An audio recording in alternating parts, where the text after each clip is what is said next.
जय हिंद दोस्तों, स्वागत करता हूं मैं आपके अपने ऑनलाइन प्लेटफार्म मैथ मुखिया पर। आज हम लोग Uttar Pradesh police math practice set 16वां होगा। इस 16वां प्रैक्टिस सेट में धीरे धीरे हमने बहुत से कंसेप्टों को सीख लिया है। तो आइए, जो और भी बहुत से ऐसे इम्पोर्टेंट टॉपिक हैं, टॉपिक से जो क्वेश्चन छूट रहे थे, मैंने 16वें प्रैक्टिस सेट में शामिल किया है। अगर आप उत्तर प्रदेश पुलिस की तैयारी कर रहे हैं और उसमें मैथ आता है, आप जानते हैं, तो ये वीडियो आपके लिए बहुत ही हेल्पफुल होने वाला है। इस वीडियो को अंत तक देखिएगा। उत्तर प्रदेश पुलिस का जो स्टैंडर्ड होने वाला है, मैथ का पूछने वाला, बिल्कुल यही स्टैंडर्ड होने वाला है। इसीलिए ना मैं बहुत हाई पढ़ाता हूँ, ना मैं बहुत लो पढ़ाता हूँ, स्टैंडर्ड लेके चलता हूँ। मैंने खास तौर से मेंशन कर दिया है कि ये वीडियो खास तौर से उनके लिए जो उत्तर प्रदेश पुलिस की तैयारी कर रहे हैं। मैंने डिजाइन जो किया है क्वेश्चनों का, ये उत्तर प्रदेश पुलिस के लिए किया है। तो आप उत्तर प्रदेश पुलिस की तैयारी कर रहे हैं तो यकीन मानिए वीडियो को अंत तक देखिएगा, आपको स्टैंडर्ड पता चलेगा। बहुत से ऐसे नया तरीका सीखने को भी मिलेगा। अगर इस चैनल पे आप नए होंगे तो चैनल को सब्सक्राइब कर लीजिएगा। आइए स्टार्ट करते हैं आज के बेहतरीन प्रश्नों के साथ। एक एक क्वेश्चन के माध्यम से कंसेप्ट भी सीखेंगे और कैसे बेस्ट अप्रोच लगाते हैं सब सीखेंगे। आइए, पहला क्वेश्चन आपकी स्क्रीन पर दिखाई दे रहा होगा। कह रहा है 360 का 30% माइनस 280 का 10% बराबर है 800 का x% है। तो x का मान क्या है, यानी x जो परसेंटेज में x का मान क्या है, यही पूछा गया है। क्वेश्चन हालांकि बेहद आसान है, सारे पीवाई की क्वेश्चन है, बना सकते हैं। एक लाइन में बनाने का प्रयास कीजिए, ध्यान से देखिए कैसे। हालांकि सभी कैलकुलेशन कर लेते हैं, लेकिन कैलकुलेशन कभी जिसको ट्रिक मालूम होती है वो एक लाइन में भी आंसर निकाल सकता है। तो वो भी हम सीखते रहेंगे। जैसे लिखा है यहाँ पे 360, कहेंगे हाँ सर 360 लिखा गया, पूरा मेंशन किया गया। 360 का मतलब होता है गुणा 30% लिखा है, तो मैंने डायरेक्ट 30% लिखा, कहेंगे हाँ सर। माइनस 280 है, क्योंकि क्वेश्चन में लिखा गया है 280 का, सॉरी 208 नहीं, 280 है ना, 280। 360 का 30% का मतलब गुणा होता है, माइनस 280 का 10%। 280 का जो 10% है ये इक्वल कह रहा है, ये परसेंटेज है। 280 का 10% ये कह रहा है कि 800 का मतलब गुणा x%। यहाँ पे डबल जीरो होना चाहिए, क्योंकि 800 का x% है, तो इसी x का मान पूछा है। हालांकि क्वेश्चन में कुछ है नहीं, आप एक लाइन में बनाइए, ध्यान से देखिए। इस परसेंटेज हटाइएगा तो नीचे डबल जीरो आएगा। ये 30% है, परसेंटेज हटाइएगा तो बटे में डबल जीरो लगेगा ना। तो एक परसेंटेज के डबल जीरो से डबल जीरो काट दीजिए और 36 त्याई 108 होता है, यानी यहाँ का फाइनल मान आया 108। माइनस तो माइनस, उसी तरह परसेंटेज के डबल जीरो से एक जीरो, इसका एक जीरो काट दीजिए, ऊपर ऊपर काट दीजिए। कहेंगे हाँ सर परसेंटेज हटेगा, नीचे अपान में 100, तो दो जीरो से दो जीरो कैंसर, 28 से कम इधर 28 ही बचेगा। इक्वल में हाई परसेंटेज के डबल जीरो से काट देंगे, 8 का x में गुणा करेंगे, इधर बचेगा 8x। 108 में से 28 घटाएंगे 80 बचेगा, इधर बचा 8x। x से 8 से 8 काट देंगे 10 बार में, इधर बचा x ही तो आपसे पूछा था क्या था, तो 10 था। x क्या है, x का मान ही तो पता करना था परसेंटेज में सर, तो x 10 है। ऑप्शन देखिएगा तो ऑप्शन नंबर सी इस क्वेश्चन का सही जवाब होगा। सिंप्लीफिकेशन का सिंपल टाइप था। इस तरह के प्रश्न में उत्तर प्रदेश पुलिस कई बार मैंने देखा है मॉक टेस्टों में, यानी कि पीवाई की क्वेश्चन में इस तरह के प्रश्न आए थे। उम्मीद करता हूँ ये आपको समझ में आया होगा। मैं इसको हटा देता हूँ।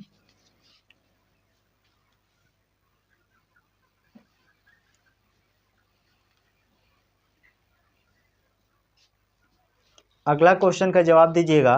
कह रहा है 8 आदमी किसी काम को 10 दिन में पूरा कर सकता है।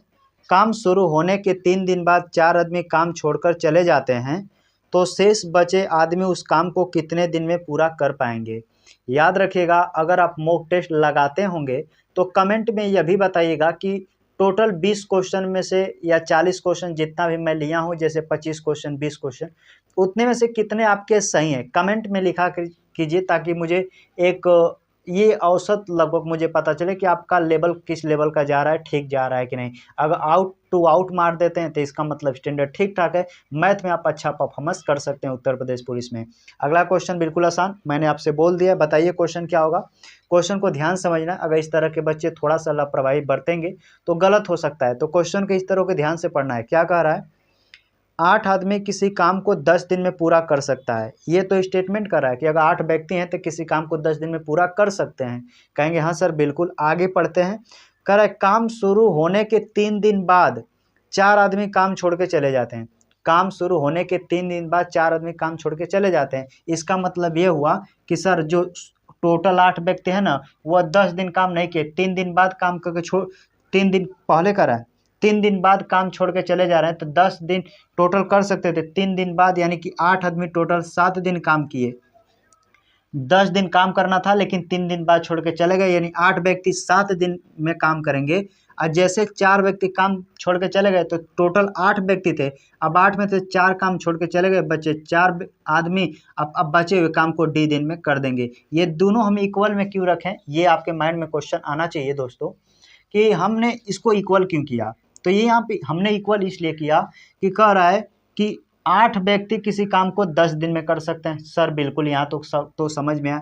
लेकिन कह रहा है कि वो तो स्टेटमेंट है कि अगर 8 व्यक्ति लगातार काम करते हैं तो 10 दिन में काम को कर सकते हैं, लेकिन 10 दिन तो काम किया नहीं। तो क्वेश्चन में लिखा है कि कह रहा है कि काम शुरू होने के 3 दिन बाद 4 आदमी काम करके चले। 3 दिन बाद तो 10 में से 3 घटा दिए यानी कि 7 दिन, यानी 8 व्यक्ति ने 7 दिन काम करेंगे, क्योंकि 3 दिन बाद यानी कि तो 8 व्यक्ति 7 दिन में जितना काम करते हैं, 4 व्यक्ति चले गए तो बचे 4 आदमी उसी काम को डी दिन में करते हैं। बस इसी को इक्वल कर दीजिए। आंसर 4 से इसको काटिएगा, 4 दूना के 8, 2 का 7 में गुणा करेंगे, 7 दूना के 14, और जो डी का मान आएगा 14 दिन आएगा। अतः मैं कह सकता हूँ कि सर क्वेश्चन का शेष बचे आदमी उस काम को कितने दिन में पूरा कर सकते हैं, तो 14 दिन। ऑप्शन देखिएगा तो ऑप्शन नंबर बी में दिया है, तो ऑप्शन नंबर बी इस क्वेश्चन का सही जवाब होगा। एक लाइन में समझेंगे तो और आसान हो जाएगा।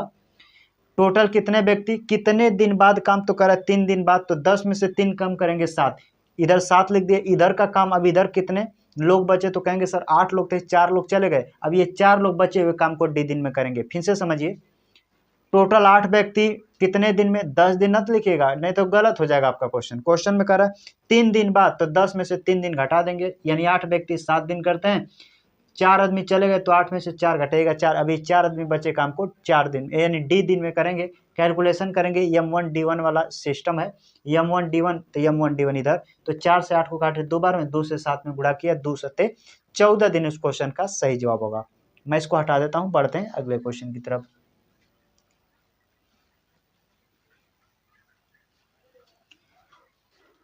अगला क्वेश्चन का जवाब दीजिए, आपकी स्क्रीन पर दिखाई दे रहा है। कह रहा है कि एक कक्षा के 20 छात्रों का औसत वजन 21 किग्रा है। यदि उनमें अध्यापक का भी वजन सम्मिलित कर लिया जाए तो उनका औसत वजन 1 किग्रा और अधिक हो जाता है, तो अध्यापक का वजन क्या हो। अगर औसत कॉन्सेप्ट आप एक भी बार पढ़े होंगे तो इस क्वेश्चन को बेशक बना सकते हैं, क्योंकि रेलवे ग्रुप डी के अंदर ये वाला जो क्वेश्चन एक बार ट्रेंड बना था। हालांकि क्वेश्चन में कुछ था नहीं, लेकिन कम से कम हमारे हिसाब से अगर देखें तो इसको कम से कम 25 से 30 बार पूछा गया है अलग अलग शिफ्टों में। लेकिन इसका बेस्ट ट्रिक बताता हूँ कैसे एक लाइन में लगाना है। ध्यान से देखिए, क्वेश्चन को समझना। हमें औसत देकर औसत ही पूछा। कह रहा है कि अध्यापक का वजन क्या है, अध्यापक का वजन एक लाइन में निकालिएगा। कह रहा है 20 छात्रों का औसत वजन 21 किग्रा है, तो बता सकते हैं 20 व्यक्ति जो थे उनका औसत वजन कितना है। कह रहा है 20 छात्रों का औसत वजन 21 किग्रा है, तो जितना औसत वजन उसे लिखते हैं। हमें डायरेक्ट अध्यापक का निकालना है, तो ध्यान से देखिए, अध्यापक का निकालना है तो अध्यापक का हम डायरेक्ट निकालेंगे। कहेंगे हाँ सर 20 छात्रों का औसत वजन कितना था, कहेंगे 21, तो लिखिए 21 किग्रा प्लस, क्योंकि टीचर अब शामिल हो जा रहा है। तो अब बताइए टोटल तो 20 लड़के थे, एक टीचर भी शामिल हो गया, तो संख्या कितनी हो गई। कहेंगे सर संख्या हो गई अब 21। पहले सभी लड़कों का औसत 21, संख्या 20 थी, एक टीचर आ गया, संख्या हो गई 21। अब इसके साथ गुणा कर दीजिएगा कि औसत कितना घटा है कितना बढ़ा है। तो क्वेश्चन में कह रहा है कि औसत वजन 1 किग्रा अधिक हो गया, इसीलिए 1 से गुणा कर दीजिएगा। 21 से कम 21 और इधर का 21, यानी 21 प्लस 21 इधर आपस में ऐड कीजिएगा, सम कीजिएगा तो 42 आ जाएगा। अर्थात अध्यापक का जो वजन रहा, वजन ही पूछा था, तो अध्यापक का जो वजन रहा होगा वो 42 किग्रा रहा होगा। ऑप्शन देखिएगा तो ऑप्शन नंबर सी में दिया है, तो ऑप्शन नंबर सी इस क्वेश्चन का सही जवाब होगा। फिर से एक बार समझ लेते हैं, हालांकि कुछ बच्चे कंफ्यूज होंगे अगर नया आप देखते होंगे तो, लेकिन ध्यान समझिए। अध्यापक का वजन या कभी का शिक्षिका की उम्र पूछता है, कंफ्यूज न होइएगा। सभी छात्रों का पहले शुरुआती में जितना औसत है लिख लेते हैं। तो क्वेश्चन में कह रहा है 20 छात्र हैं, उनका औसत 21 है, तो सभी का औसत 21, लेकिन एक टीचर शामिल हो गए तो संख्या तो 20 थी, एक संख्या इधर यहाँ पे संख्या लिखे 21, तो पहले तो 20 थी, एक टीचर आ गया तो संख्या हो गई 21। अब यहाँ पे लिखे 21, गुणे में क्यों क्या लिखे हैं सर, तो गुणे में कितने औसत बढ़ा या कितना घटा, तो औसत एक बढ़ गया था, तो 21 एक कम 21, ये शुरुआती में 20 लोगों का था, तो यहाँ पे 21 इधर, 21 एक कम 21, 21 जुड़े 42, यानी डायरेक्ट अध्यापक का निकल सकता है वजन। तो ऑप्शन देखिएगा, तो ऑप्शन नंबर सी में दिया है, तो ऑप्शन नंबर सी इस क्वेश्चन का सही जवाब होगा। मैं इसको हटा देता हूं।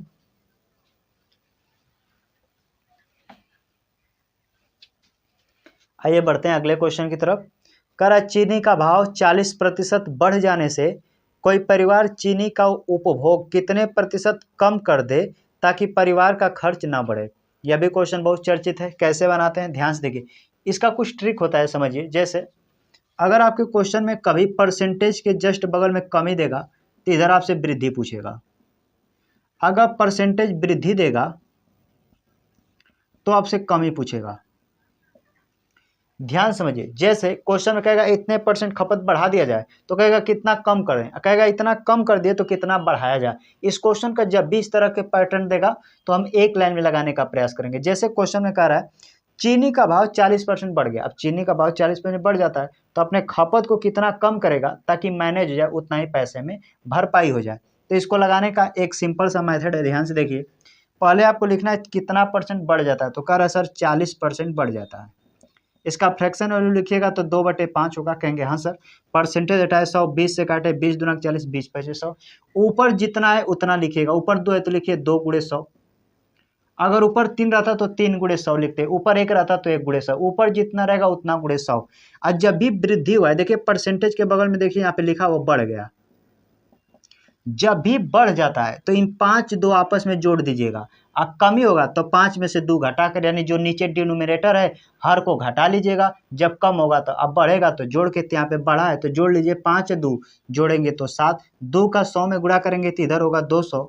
और जैसे 7 से भाग करेंगे तो 7 दूना के 14, 7 दूना के 14 6 60 हो गया। 7 बटे 56, 4 शेष बचेगा, 7 से भाग दिए थे। इतना परसेंट अपने उपभोग को कम करना पड़ेगा। 28 सही 4/7, 28 सही 4/7 ऑप्शन देखिएगा। तो ऑप्शन नंबर बी में दिया है, तो ऑप्शन नंबर बी इस क्वेश्चन का सही जवाब होगा। उम्मीद करता हूँ यह भी आपको समझ में आया होगा। मैं इसको हटा देता हूँ।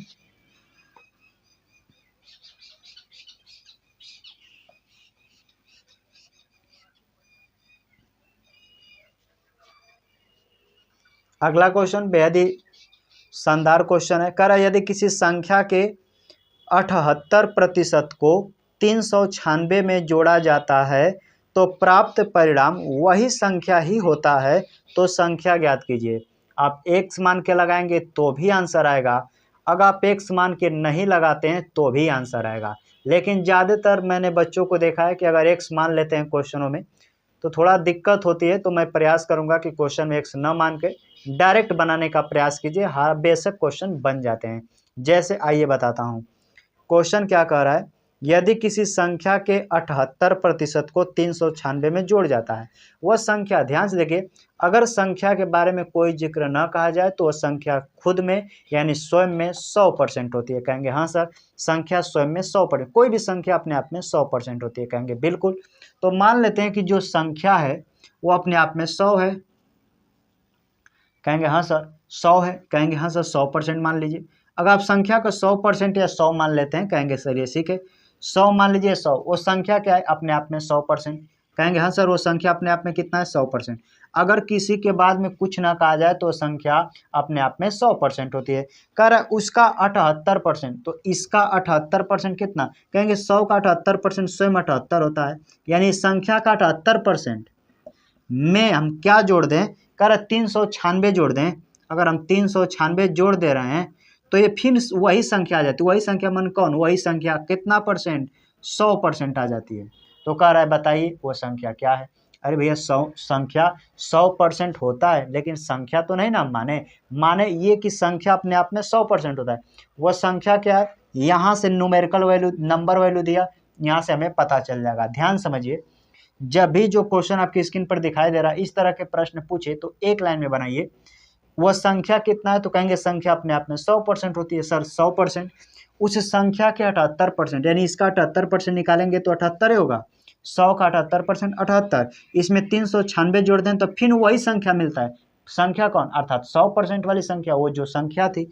बस परसेंटेज का परसेंटेज अंतर करेंगे, इधर करेंगे 22%, इधर पक्षांतर करेंगे तो 396, परसेंटेज इधर हटाएंगे तो नीचे में लगेगा 100 और तिरछा गुणा हो जाता है तो गुणे में इधर 100 लिख लीजिए। कैलकुलेशन करेंगे, आंसर आ जाएगा। आइए 11 दूना के 22, 11 से काटिए, 11 तिया 33, 11 छके 66, 2 से इसको काटिएगा 18 बार में, इधर 100 से गुणा करेंगे 1800, यानी कि फाइनल आंसर जो आएगा 1800, यानी वो संख्या कितनी रही होगी, तो 1800 रही होगी। आइए ऑप्शन देखेंगे, तो ऑप्शन नंबर सी में दिया है, तो ऑप्शन नंबर सी इस क्वेश्चन का सही जवाब होगा। क्वेश्चन बिल्कुल आसान है, आप ज़्यादा हाई लेवल का ना सोचिए, क्योंकि ऐसे क्वेश्चन गलतियां हो जाती हैं, तो रिलैक्स होकर सोचिए। संख्या शुरू में माने 100%, संख्या का 78%, स्वयं 78, उसमें 396 जोड़ दें तो पुनः वही संख्या मिलता है। वही संख्या मतलब 100%, क्योंकि संख्या 100% माने थे। परसेंटेज का परसेंटेज के साथ कैलकुलेशन करेंगे, इधर प्लस में उधर जाएंगे माइनस 22%, इधर 396, 22 से 396 18 बार में 100 से गुणा करेंगे 1800, अर्थात तो संख्या मिल गया 1800। मैं इसको हटाता हूँ, बढ़ते हैं अगले क्वेश्चन की तरफ।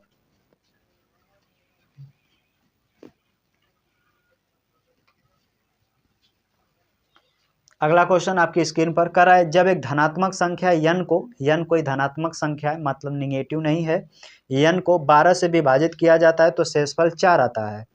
जब 8 n को उसी संख्या से विभाजित किया जाता है तो शेषफल ज्ञात कीजिए। बेहद आसान। कर रहा है n कोई संख्या है, जब हम 12 से विभाजित करते हैं तो शेषफल 4 आता है, तो संख्या क्या होगी, तो कहेंगे सर n को हम 12 से भाग करते हैं तो शेषफल 4 आ जाता है, रिमाइंडर 4 आ जा रहा है, तो रिमाइंडर जिससे भाग देते उसमें इसको जोड़ दीजिए ताकि संख्या पता चल जाएगा कितना होगा, 16। ध्यान से देखिए, कोई संख्या n है, जब भाग इसमें हम 12 से कर रहे हैं, 12 से जब इसमें हम भाग कर दें तो रिमाइंडर 4 बच जा रहा है, यानी शेषफल 4। तो 4 को जैसे 12 में जोड़ दिए तो पता चल गया वो नंबर, यानी संख्या कितना था, 16 था। अब यानी n का मान हो गया 16, तो कह रहा है कि 8n के जगह पर 16 रखिएगा, n के जगह पर जैसे यहाँ पे रखेंगे 16, 16 बटे होता है 128। अब कह रहा है कि अब 8n को उसी संख्या से भाग दें, किससे, जो पहले भाग दिया जाता था 12 से, 12 से भाग करेंगे तो कितना कटेगा, 12 दाम 120, 8 रिमाइंडर बचेगा, यानी शेषफल 8 बच जाएगा। तो आपके क्वेश्चन का सही जवाब भी हो जाएगा 8। तो आइए शेषफल पूछा है तो शेषफल ज्ञात कीजिए, तो ऑप्शन नंबर डी इस क्वेश्चन का सही जवाब होगा। बेहद ही आसान क्वेश्चन था, फिर से समझाता हूँ, समझ लीजिए। कोई संख्या n है, 12 से भाग कर रहा हूं तो 4 शेषफल, तो 12 में 4 जोड़ दीजिए, यानी n का मान संख्या पता चल गया 16। तो कह रहा है कि 8n, यानी 16 का 8 गुना करके हम जब 12 से भाग करेंगे तो क्या होगा, तो 16 का 8 गुना करेंगे तो 16 बटे 128, 12 से भाग करेंगे तो शेषफल 8 बचेगा, तो यही 8 रिमाइंडर होगा। ऑप्शन नंबर डी में दिया था, तो ऑप्शन नंबर डी इस क्वेश्चन का सही जवाब होगा। मैं इसको हटा देता हूँ।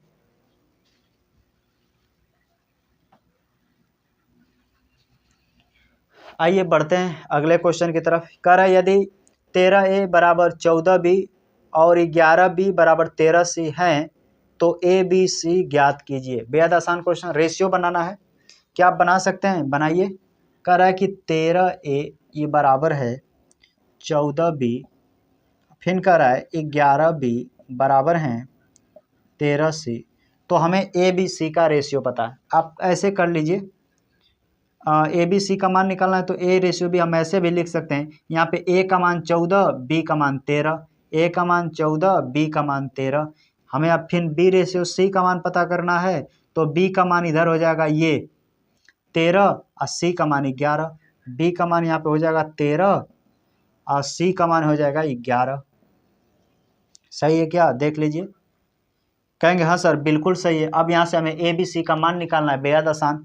यहाँ से जैसे यहाँ पे रेशियो को जब इस तरह दे ना तो रेशियो को कंबाइन करना, रेशियो को जोड़ना आप जानते होंगे तो बेहद आसानी से बना लेंगे। मैंने इसी को यहाँ से ए का मान बी का मान मैंने यहाँ से निकाल लिया। अब यहाँ से फाइनल ए बी सी का मान निकालने मैं जा रहा हूँ। पहले ए का मान निकलेगा, फिर बी है तो बी का मान निकलेगा, फिर सी है तो सी का मान निकलेगा। तो देखिए बी यहाँ पर भी है, बी यहाँ पर भी है, तो बी का मान यहाँ पर भी 13 है, यहाँ पर भी 13 है। यानी कि मैं लिख सकता हूँ कि सर ए का मान ये 14 है, अब बी का मान स्वयं में 13 है और सी का बचा ये 11 है। यानी यही इसका मान है ए बी सी का 14 13 11, 14 13 11। आइए ऑप्शन देखेंगे तो 14 13 11 ऑप्शन नंबर बी में दिया है, तो ऑप्शन नंबर बी इस क्वेश्चन का सही जवाब होगा। इस तरह के प्रश्न कई बार पेपर में भी पूछ लिए जाते हैं। इसको मैं हटा देता हूं, बढ़ते हैं अगले क्वेश्चन की तरफ।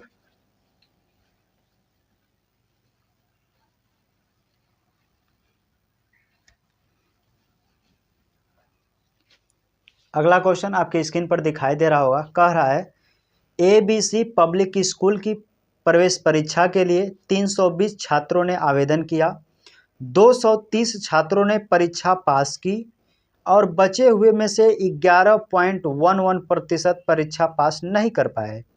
उन छात्रों की संख्या ज्ञात करें जो परीक्षा के लिए हाजिर नहीं हुए। बिल्कुल आसान क्वेश्चन है, आइए बनाते हैं। ये ऐसा क्वेश्चन यूपी पुलिस का फेवरेटिव क्वेश्चन होता है। जब उत्तर प्रदेश पुलिस का एक बात और आप गौर कीजिएगा, मैथ के अंदर ये क्वेश्चन आसान पूछता है लेकिन लैंग्वेजों में ऐसे आपको घुमा देता है कि समझ ही नहीं आता है। बस वही क्वेश्चन, अगर इस क्वेश्चन के लैंग्वेज को समझ जाते हैं तो क्वेश्चन में बस थोड़ा कैलकुलेशन है, आंसर आ जाएगा। जैसे एबीसी पब्लिक स्कूल की प्रवेश परीक्षा के लिए 320 छात्रों ने आवेदन किया। टोटल ने कितने छात्रों ने आवेदन किया? कहेंगे सर 320। कहेंगे हाँ सर, यहाँ तक तो समझ में आया कि 320 छात्रों ने आवेदन किया। फिर कह रहा है 230 छात्रों ने परीक्षा पास की। पास कितने किए? 230। तो इसमें से 230 घटा लीजिएगा, जो यानी कि 320 लोग आवेदन किया, पास कितने किए? 230 माइनस कीजिएगा, यहाँ पे 0 ये 9 कैंसल, यानी कि 90 लोग बचे हुए हैं अभी। यानी जो पास कर लें उसमें से अभी कितने लोग बचे हैं? 90 लोग। अब क्या कर रहा है, बचे हुए में से 11.11% परीक्षा पास नहीं कर पाए। यानी कि बचे हैं लोग 90 और 90 का 11.11% का मान होता है 1/9। इसको जब प्रतिशत में बदलिएगा यानी कि परसेंटेज, तो फिर यही कन्वर्ट होकर यही आएगा। यानी कि आपको प्रतिशत का थोड़ा बहुत वैल्यू भी पता होना चाहिए, नहीं तो यहाँ पे दशमलव हटाएंगे, परसेंटेज 100 काटिएगा तो फिर यही बनेगा। अर्थात कह सकते हैं कि इसका 1/9 लोग यानी 11.11% लोग कर परीक्षा पास ही नहीं कर पाए। परीक्षा पास ही नहीं कर पाए तो 90 का 11.11% का मतलब 1/9, 9 से इसको काट देंगे 10 बार में, अर्थात 90 लोग में से 10 लोग ऐसे हैं जो परीक्षा में पास नहीं कर पाए। तो 90 में से 10 घटा दिए, बचा 80। अब ये 80 क्या बचा है? आइए आगे पढ़ते हैं। तो कह रहा है तो उन छात्रों की संख्या ज्ञात करें जो परीक्षा के लिए हाजिर ही नहीं हुए। तो सिंपल सा बात है, यही 80 लोग हुए जो परीक्षा के लिए हाजिर नहीं हुए। क्योंकि समझिए 320 बच्चों ने आवेदन किया लेकिन पास कितने हुए? तो 230। तो बच कितने गए? 90। यानी 90 लोग को फेल होना चाहिए था, लेकिन फेल कितने हुए? तो सिर्फ कह रहा है 11.1% बचा हुआ का, अर्थात 90 का 11.1% यानी 1/9। तो 90 का 1/9 निकाले अर्थात 10, यानी 90 लोगों में से 10 लोग फेल हो गए तो बचे कितना? 80। अतः यही 80 लोग हाजिर ही नहीं हुए पेपर में। तो क्वेश्चन पूछा था परीक्षा के लिए हाजिर नहीं हुए तो 80 छात्र। ऑप्शन देखिएगा तो ऑप्शन नंबर ए में है, ऑप्शन नंबर ए इस क्वेश्चन का सही जवाब होगा। थोड़ा स्टार लगा लीजिएगा इस तरह के क्वेश्चनों का, आप जिस तरह भी लगाते होंगे, क्योंकि क्वेश्चन शानदार है। इस तरह के क्वेश्चन पूछा जा सकता है, हालांकि क्वेश्चन में कुछ है नहीं। आइए बढ़ते हैं अगले क्वेश्चन की तरफ, मैं इसको हटा देता हूं।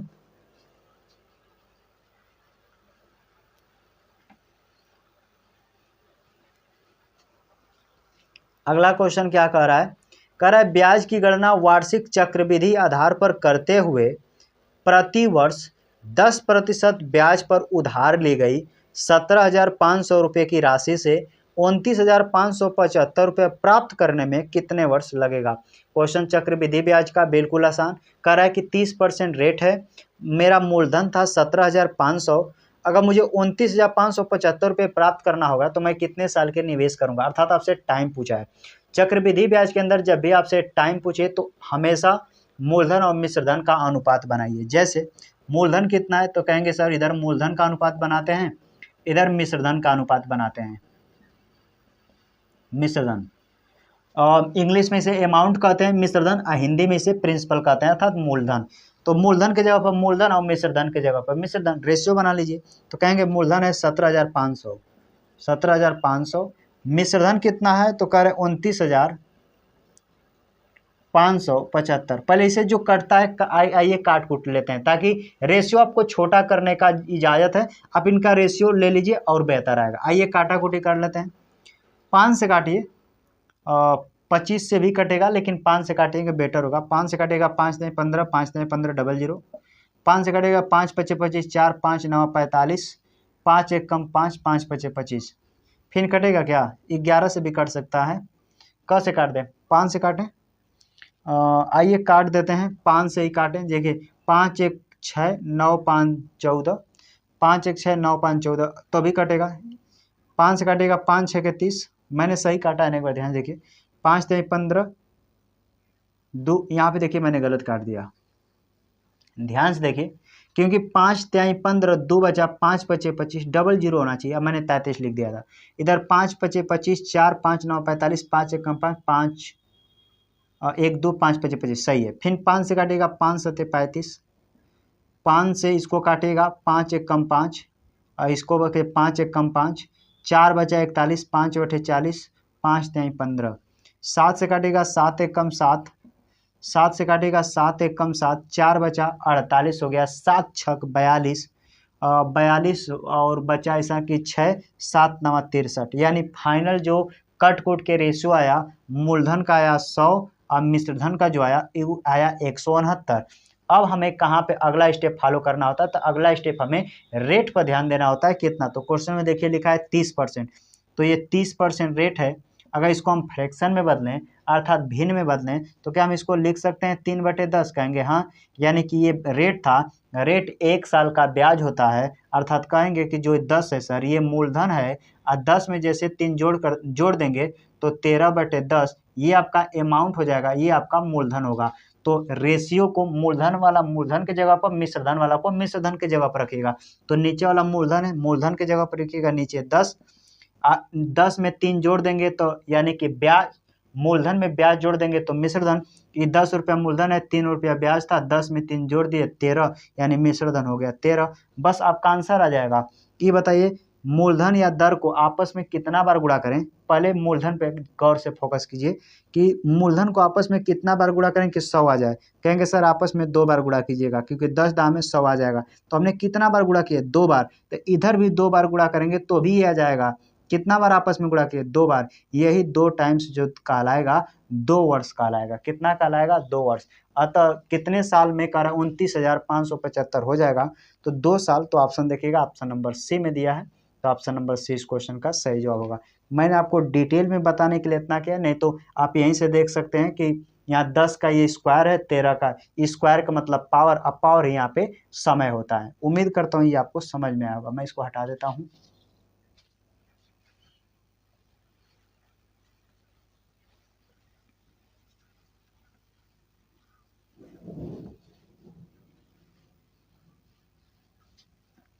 आइए थोड़ा फास्ट क्वेश्चनों को लेकर चलते हैं, यहाँ से थोड़ा कुछ आसान है। क्वेश्चन क्या कर रहा है, गिरी ने 35,000 रुपये के साथ एक व्यवसाय शुरू किया और बाद में 60,000 रुपये के साथ गणेश उससे जुड़ गया। यदि वर्ष के अंत में लाभ को बराबर वितरित यानी बांटना है, बराबर वितरित किया गया हो तो गणेश इस व्यापार में कितने महीने बाद जुड़ा। साझेदारी का क्वेश्चन शानदार है। पहले कौन है, गिरी। यहाँ पे मैं लिख देता हूँ गिरी हैं और गणेश हैं। तो 1 साल के पर अगर गिरी ने 35,000 रुपये के साथ व्यापार शुरू किया और फिर कुछ समय के बाद गणेश आता है और 60,000 रुपये। तो 35,000 60,000 का रेशियो लिखेगा। तो देखिए 35 और 60,000 का मैं रेशियो रख रहा हूँ। तो 35 60 से 3 जीरो से 3 जीरो गया, 5 से ऐसे लिखिए 35,000 ये लगाया, 60,000 ये लगाया, 4 जीरो, ये 3 जीरो से 3 जीरो काट दीजिए, इनका कट गया। 5 से काटिए 5 सते 35, 5 से काटिएगा 12 बार में। गिरी 12 महीने के लिए पैसा लगाता है। गणेश कितने महीने बाद आता है पता नहीं, लेकिन कितना महीना लगा रहा है नहीं पता, x महीना।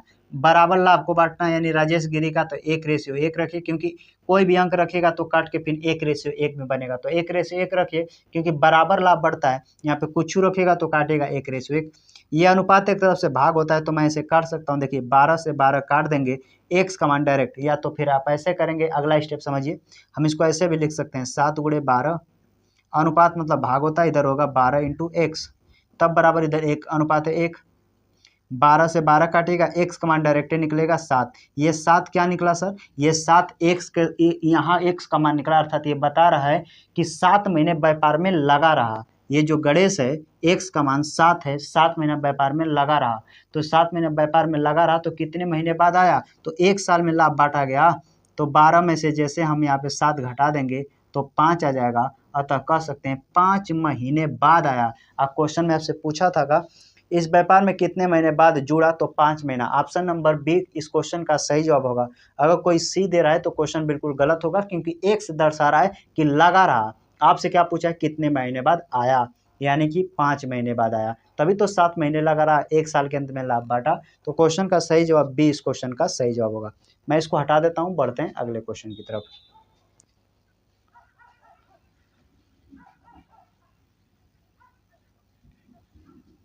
क्वेश्चन क्या कर रहे हैं? अगला क्वेश्चन कर रहा है 5 संख्याएं 12, 24, 35, 27 तथा 17 एक सेट के रूप में दी गई हैं। यदि सेट की प्रत्येक संख्या को प्रत्येक संख्या को 3 के साथ जोड़कर फिर 4 से गुणा किया जाता है तो सेट की नई संख्याओं का औसत क्या होगा? जब भी औसत क्वेश्चन में पूछे, अब प्रत्येक संख्या में कुछ जोड़े, प्रत्येक संख्या में घटाए, तो प्रयास कीजिएगा कि सभी का औसत में 3 जोड़ देंगे तो भी सभी संख्याओं में 3 जोड़ा जाएगा। अगर सभी का औसत निकालकर 4 का गुणा कर देंगे औसत में, तो भी सभी संख्याओं में 4 से गुणा हो जाता है। ये औसत के अंदर होता है। तो पहले तो 12, 24, 35, 27, 17 का औसत निकाल लेते हैं। तो जब भी आप जोड़िएगा सभी जो संख्याओं का, यानी कि 12, 24, यहाँ लिखिएगा 35, 27, 17 कितने संख्याएं? तो 5, 1, 2, 3, 4, 5। जैसे सभी को जोड़िएगा 115, 5 से भाग कीजिएगा, औसत आ जाएगा 23। 23 औसत ऐसे ही ना निकालते हैं, संख्याओं का योग बटे उनकी संख्या, आ गया 23। अब कह रहा है अब प्रत्येक संख्या में जोड़ने के लिए बात कहेगा तो सिर्फ औसत में जोड़ दीजिएगा, यानी सब में जोड़ा जाएगा। सब में गुणा करने के लिए बात कहेगा तो सिर्फ औसत में गुणा कीजिएगा, सब में गुणा हो जाएगा। ये औसत का नियम होता है। तो क्वेश्चन कह रहा है प्रत्येक संख्या को 3 के साथ जोड़ दें। प्रत्येक संख्या में 3 जोड़ने के लिए कह रहा है तो औसत में 3 जोड़ दीजिए। 23, 3 कहेंगे 23, 3, 26, यानी सभी में 3 जोड़ देते तो भी औसत उनका 26 आता। फिर भाग करते 5 से, तो फिर क्या कर रहा है? फिर जोड़कर 4 से गुणा किया जाए तो नया सेट का औसत ही तो पूछा है। 3 जोड़कर आप 4 से गुणा करना चाह रहा है। 26 दूना 52, 104 गुणा करेंगे तो 104 आ जाएगा, और यही आपका आंसर होगा। यानी सभी संख्याओं का हमने निकाला औसत। औसत में 3 जोड़ा, सभी संख्याओं में 3 जोड़ा गया। औसत में 4 से गुणा किया, सभी संख्याओं में 4 से गुणा हुआ। हमसे औसत ही पूछा था तो औसत 104 होगा। आइए ऑप्शन मैच करा लें।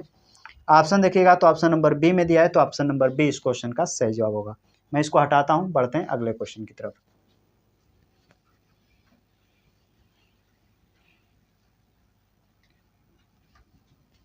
आइए अगला क्वेश्चन देख लेते हैं। अगला क्वेश्चन क्या कह रहा है?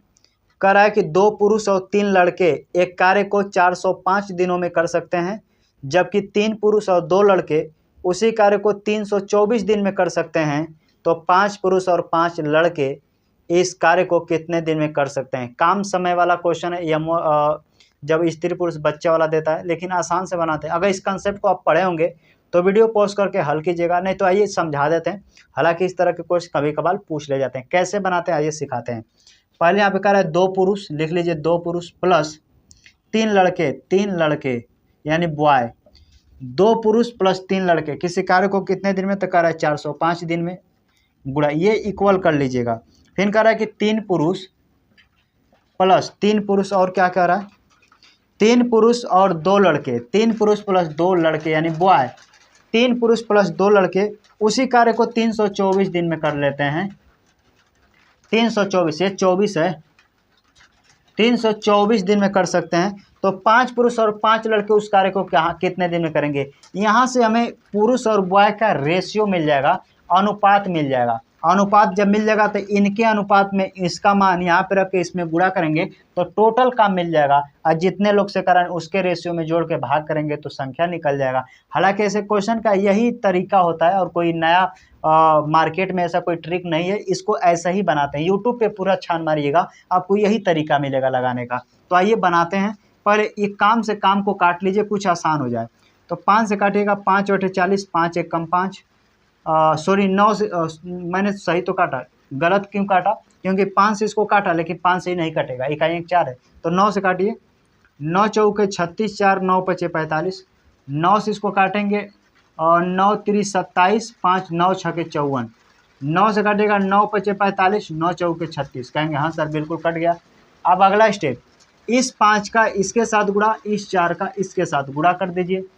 यहाँ पे देखिए, कहेंगे 5 दूना के 10 पुरुष और 4 तिहाई 12 पुरुष। तो 4 तिहाई 12 पुरुष में से 5 दूना के 10 पुरुष घटा लेंगे तो कहेंगे सर आएगा 2 पुरुष। इक्वल कर दीजिए, तुरंत कर दीजिए। कहेंगे 5 तिहाई 15 बॉय और 4 दूना के 8 लड़के। तो 15 बॉय में से 8 बॉय घटा देंगे तो 7 बॉय आ जाएगा। यहाँ पे पुरुष और बॉय यानी लड़कों का रेशियो क्या आएगा, तो कहेंगे सर सामने का सामने वाला मान होता है, तो P का हो जाएगा 7 और B का हो जाएगा 2, यानी P का 7 हो जाएगा, B का हो जाएगा 2। अगर रेशियो मिल गया तो आपका आंसर आ जाएगा। तो कह रहा है 2 पुरुष + 3, तो P के जगह पर यहाँ पे P का मान 7 रखिएगा, मैं यहाँ पे रख रहा हूँ, ध्यान से समझिए, आपको एक एक स्टेप बता रहा हूँ, अगले बार में क्वेश्चन यूँ बना लेंगे। इसका मान इसमें रखिए, तो P के जगह पर 7 रखेंगे, 7 दूना के यहाँ पे 14 प्लस P 3 है, B का जगह पर 2 रखेंगे तो 2 तिहाई 6, यानी टोटल जोड़ेंगे तो 14 6 कहेंगे 20, यही टोटल 20 लोग मिलकर 405 दिन में काम करते हैं, यानी टोटल काम, यानी एक दिन में 20 लोग काम करते हैं, 405 दिन काम करते हैं, तो टोटल काम की क्षमता चलाता है। और ये इसका मान मैंने यहाँ पे रख दिया। अगला स्टेप में कह रहा है कि 5 पुरुष 5 लड़के मिलकर काम को कितने दिन में करेंगे, तो 5 पुरुष + 5 पुरुष + 5 लिखा है ना, तो एक पुरुष का मान 7 है तो 5 लिखेगा गुणे 7, और एक बॉय 5, अब बॉय का मतलब रेशियो 2 तो 2, तो 5 7 35, 5 दूना के 10, 5 7 35, 5 दूना के 10, जोड़िएगा तो इधर हो जाएगा 45। कैलकुलेशन करेंगे आंसर, बस आपका आंसर यहाँ तक में कैलकुलेशन करना है, आंसर आ जाएगा। आइए काटाकुटी करें, 5 से काटेगा, 5 चौके 20, 5 9 45, 9 से काटेगा इसको, 9 चौके 36, 36 4 9 पचे 45, अब 45 का 4 में इधर गुणा करेंगे 180 आ जाएगा, अर्थात 180 दिन में काम को किया जा सकता है। इसमें कैलकुलेशन है, क्वेश्चन में कुछ है नहीं। आइए ऑप्शन देख लेते हैं। ऑप्शन नंबर ए में दिया है तो ऑप्शन नंबर ए क्वेश्चन का सही जवाब होगा। काम समय का अगर क्वेश्चन एक भी बार आप पढ़े होंगे तो ये बेहतर समझ में आएगा। अगर आप नए हैं तो मॉक टेस्ट के अंदर इसको बेहतर मैं बताता हूँ, आपको नहीं समझ में आएगा, आपको पहले काम समय पढ़ना पड़ेगा, उसके अंदर इस टाइप को पढ़ना पड़ेगा। लेकिन आप पढ़ें तब बेशक मेरी चीज़ें जैसे किया हूँ आपको समझ में आएगा। जैसे 2 पुरुष + 3 महिला 405 दिन में कर रहे हैं, सॉरी 2 पुरुष 3 लड़के किसी काम को 405 दिन में, 3 पुरुष 2 लड़के उसी काम को 324 दिन। यहाँ पे पुरुष और लड़के का रेशियो निकाला तो एक पुरुष का मान 7, 2 पुरुष का लड़के का मतलब 2, यानी कि 7 आदमी 2 पुरुष के बराबर है, यानी कि ये इसके बराबर है, यानी कि ये रेशियो निकला। इसका मान या तो इसमें रखिए, इसका मान या तो इसमें रखिए, टोटल काम निकल जाएगा। यानी हमने पता चला कि यहाँ इसका मान टोटल जोड़ा था आया 20, 20 लोग मिलकर 405 दिन काम करते तो काम कितना था पता चल जाएगा। जैसे समझिए, मैं कहता हूँ कि मैं एक दिन में 10 कुर्सियाँ बनाता हूँ, लेकिन मैं 20 दिन काम करता हूँ, तो कुर्सियाँ टोटल कितना बनाया पता नहीं चल जाएगा। कहेंगे सर आप 10 कुर्सी एक दिन में बनाते हैं, आपने 20 दिन बनाया, तब 20 दाम में गुणा करेंगे 200, यानी टोटल काम कितना रहेगा 20, कुर्सी टोटल कितना बनाई 200, वही टोटल काम था। बस वही तो मैं यहाँ पे किया हूँ, ध्यान से देखिए, टोटल जोड़ा 20, कितना दिन में काम, कितना दिन काम किए 405, गुणा किए टोटल काम को 5 पुरुष 5 लड़के से कराना था। P के जगह पर 7 रखिएगा, B की जगह पर 2 रखिएगा, जो मान आएगा 5 7 35, 5 दूना के 10, 35 10 45 से भाग कीजिएगा, कैलकुलेशन करेंगे 180 दिन क्वेश्चन का सही जवाब होगा। मैं इसको हटा देता हूँ, बढ़ते हैं अगले क्वेश्चन की तरफ।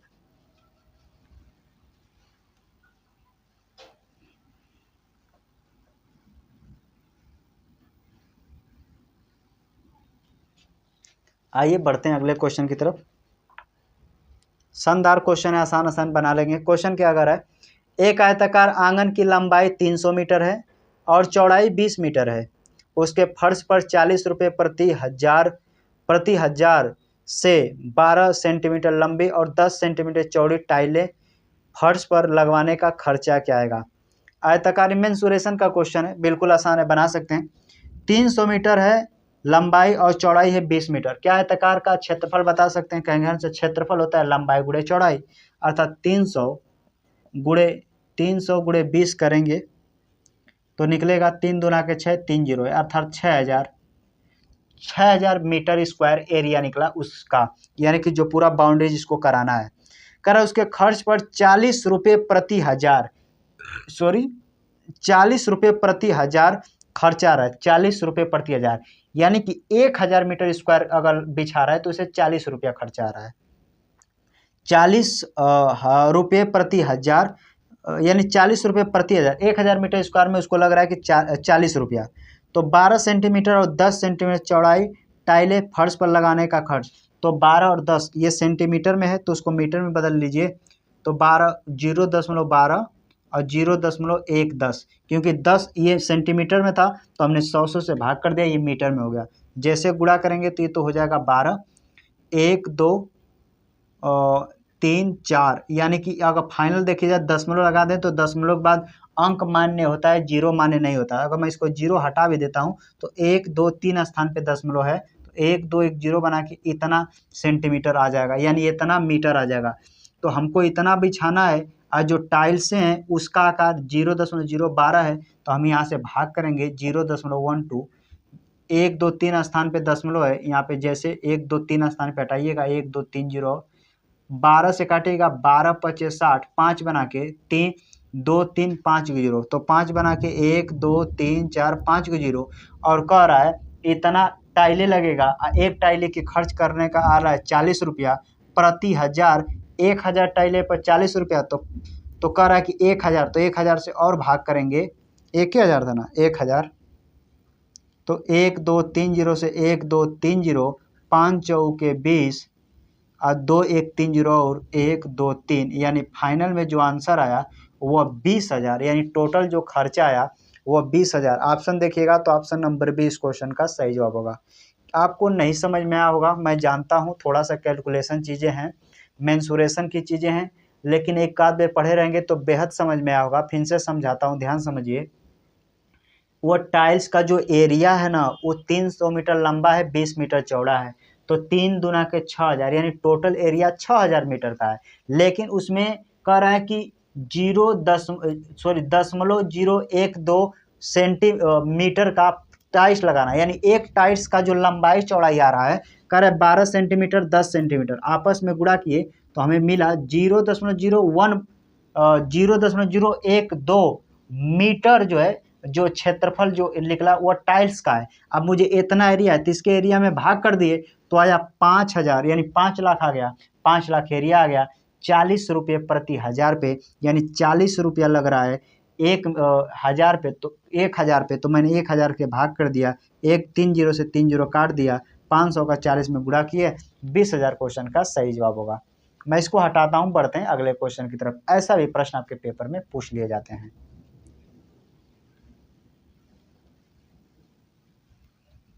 आइए बढ़ते हैं अगले क्वेश्चन की तरफ। अगला क्वेश्चन कर रहा है गुणनफल का इकाई अंक ज्ञात कीजिए। बेहद आसान क्वेश्चन बना सकते हैं। गुणनफल का इकाई अंक पूछे तो सभी का इकाई अंक ले लीजिए। कह रहा है 6 है, फिर अगला में 6 है, 7 है, 3 है, फिर 3 है, फिर कह रहा है 7 है, फिर 1 है। सबका इकाई अंक ले लीजिए। आंसर 1 7 7 3 21 का, फिर 1 1 3 7 21 को, फिर 1 1 6 6 6 6 का 36 को 6, यानी इकाई अंक सबका 6 आएगा। ऑप्शन देखिएगा तो ऑप्शन नंबर सी में दिया है, तो ऑप्शन नंबर सी इस क्वेश्चन का सही जवाब होगा। मैं इसको हटाता हूं, बढ़ते हैं अगले क्वेश्चन की तरफ।